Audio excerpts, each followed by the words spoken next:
Okay, so tinanggal ko na yung SSD, nilagay ko na doon sa isang computer.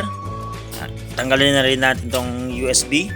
Hindi na natin kailangan yan. Okay kayo. Then, switch on. Power on natin. Power on din natin yung isa pang computer. Okay, so tingnan natin. Dapat yan, itong PC na to at itong PC na to ay pareho ang ano niya, appearance niya. Starting Windows. Ito SSD, starting Windows. Okay, so nauna to mag-starting Windows pero mauna pa to matatapos kasi SSD to eh. Okay, tingnan nyo. Yan, kita nyo ba? Diba? Nauna to mag-starting Windows pero nauna pa to na pumasok sa ano. Okay, sa desktop. Yan, parehong may password.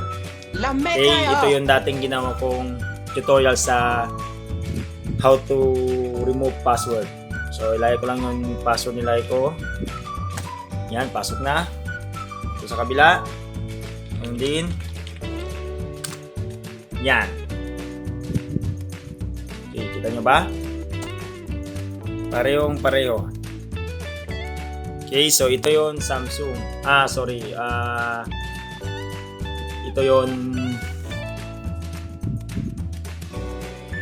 Western Digital. Yan o. Western Digital. WDC, Western Digital. 500 gig. Yan, di ba? Yan, 3 plus 90 or yan, itong size. So, total of 500 gig yan siya. Okay, so hindi talaga abot ng 500 gig, mga 480 490. Pero siya yung 500 gig. Dito naman sa kabila, yung Samsung. Okay, so malapit na masira yung Samsung ko. 17% na lang yung health. Yan, Samsung Evo 250. Okay, so yan o. Okay, so parehong laman yan. Okay, parehong laman. Pero hindi pareho ang free space kasi maliit man to. Pero ang loob niyan, yan, files. At dito, sa loob, yan, pareho yan. Diba? Ang games din, pareho din yan. Dito. Yan, pareho lahat. Samsung, Western Digital na 500 gig. Okay, so pareho. So, next scenario naman ay ito. Itong Samsung pa ulit. I-clone natin na Samsung to Samsung or parehong size. 250 to 50 para makita nyo lang. Okay? If you like this video, please give me a thumbs up and click on subscribe button and notification bell to notify when new videos are released. And if you like to watch more of our videos, just click on Learn Basic icon, click on Videos tab, and search what videos you like. So, itong Samsung na to ay nandun yung kanina sa loob. Nilagay ko lang dito. Then, i-cloning natin yung laman nito papunta dito. Okay, so kanina, laman nito, klinon papunta dito. Ngayon naman, ang laman nito ay i-clone papunta dito. Okay, kuha nyo. Parehong size. Okay. Ilagay ko lang.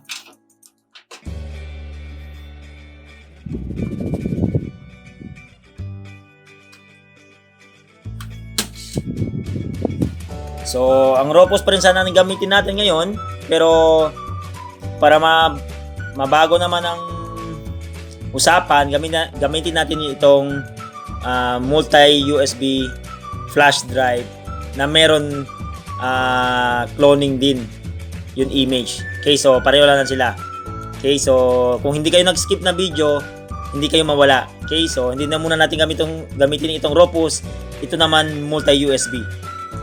Okay, so lagay natin doon sa likod ng USB. Okay, doon na siya. Hindi nyo lang makita kasi madilim. At least makita nyo yung procedure. Okay, so power on. Then, ganun din. Delete.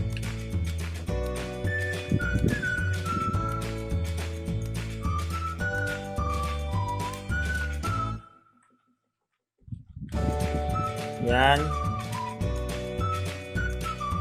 So, pasok din sa settings. Boot pa rin.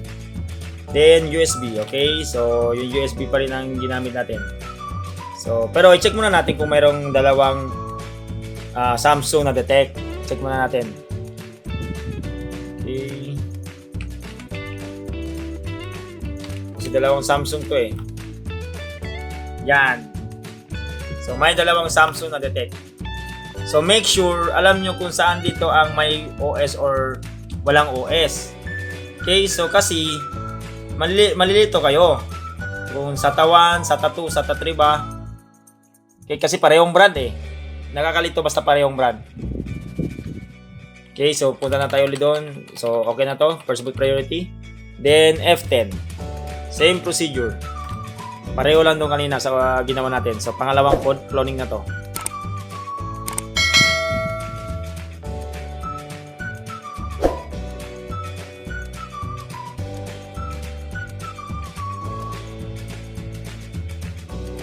Yan. Okay, so ganyan ang labas niya, Bentoy, kasi multi-USB to. Ginamit ko. Hindi na siya Ropus. Okay, so kung medyo nanibago kayo dito sa multi-USB, panoorin nyo yun how to make a multi-USB OS sa first video. And pwede nyo ilagay ito. So, ginamit natin kanina doon sa Ropus itong 2020. Try naman natin yung lumang Ropus. Cloning, which is ang 2017. Okay, so para maiba naman. Pero pareho lang yan sila. Pareho lang ang procedure. Pareho din yung itsura. Enter. Okay, so same lang. Then, same lang yan. Walang nagbago.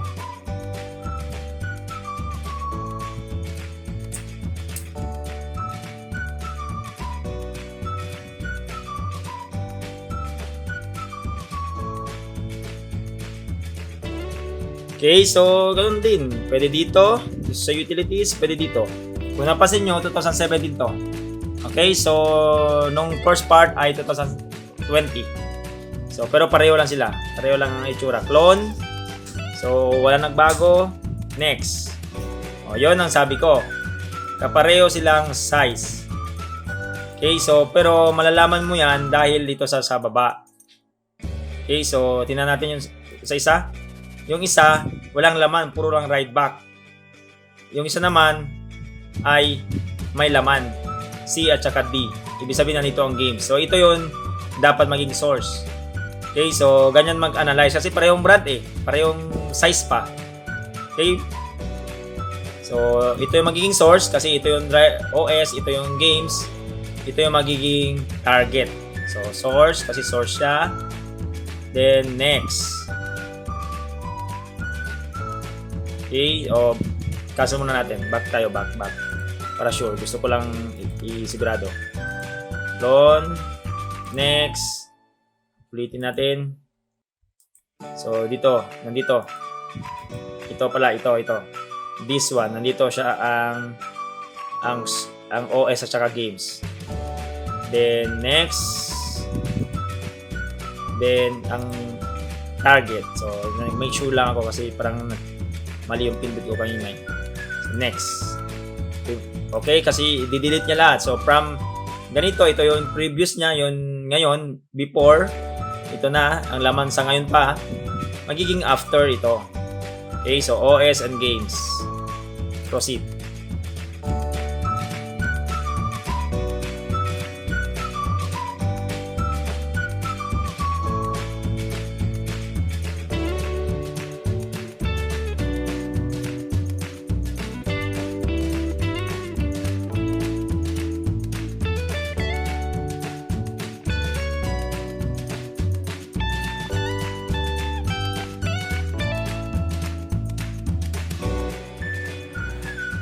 Okay, so tapos na. Shadow natin. Yan. Okay, so tanggalin ko tong mga SSD ilagay ko sa tatlong computer. Okay, so at saka yung hard disk. Isama ko sa tatlo. I-open natin to tatlo. Dapat pare-pareho sila. Okay. Okay, so binuksan natin yung tatlong PC na may hard disk. Okay, so binuksan natin yung PC na may tatlong hard disk. Yan ang isa. Ito yung Samsung isa. Ito yung Samsung isa. At ito yung hard disk. Okay.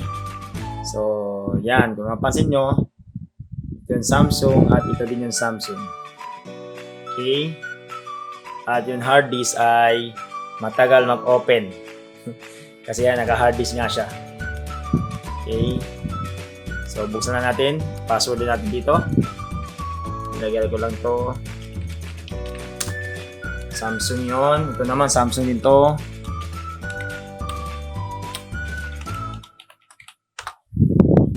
Yan. Ito ang Western Digital. Yan.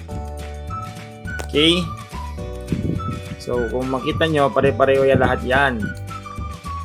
So, Samsung Evo, ito yung kanina.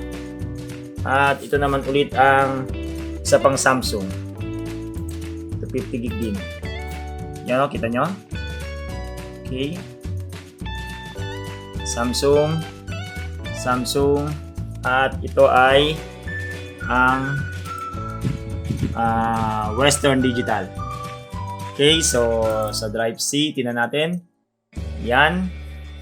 Ito naman sa drive C. Yan. So, pare-pareho talaga lahat yan. Apps, laman, pare-pareho. Okay, so dalawang Samsung malapit na masira ang mga SSD ko. Kaya namumula na sila. So, ganyan lang ang pag-cloning. Sana may natutunan kayo sa video na to. Kung hindi pa kayo nakapag-subscribe, please subscribe. Bago pala lahat, ang ginamit kong motherboard dito ay itong favorite ko na 8020M Pro BD/S. Okay, ito yung paborito kong motherboard na entry level, ginamit ko. Okay, so abang-abang lang kayo para sa mga video tutorial natin at saka sa mga unboxing na product tulad nito. Mag-unbox tayo ng Tenda Wi-Fi, PCI Wi-Fi adapter. Nilalagay ito sa loob ng computer para ang desktop nyo ay magkaroon ng Wi-Fi signal. Pwede rin to. Okay, so pwede rin yung mga USB, pwede rin to. Buksan natin to. Okay. At pag-usapan din natin ang regarding sa P2P. Okay, Compass E314N version 2. Okay, so pag-usapan din natin to sa susunod na video. Okay, so kung nagustuhan nyo ang video na to, please give me a thumbs up, and kung hindi pa kayo nakapag-subscribe, please subscribe. At i-click nyo na rin ang notification bell para ma-notify kayo kung may mga bagong videos na tayo i-release. And thanks for watching.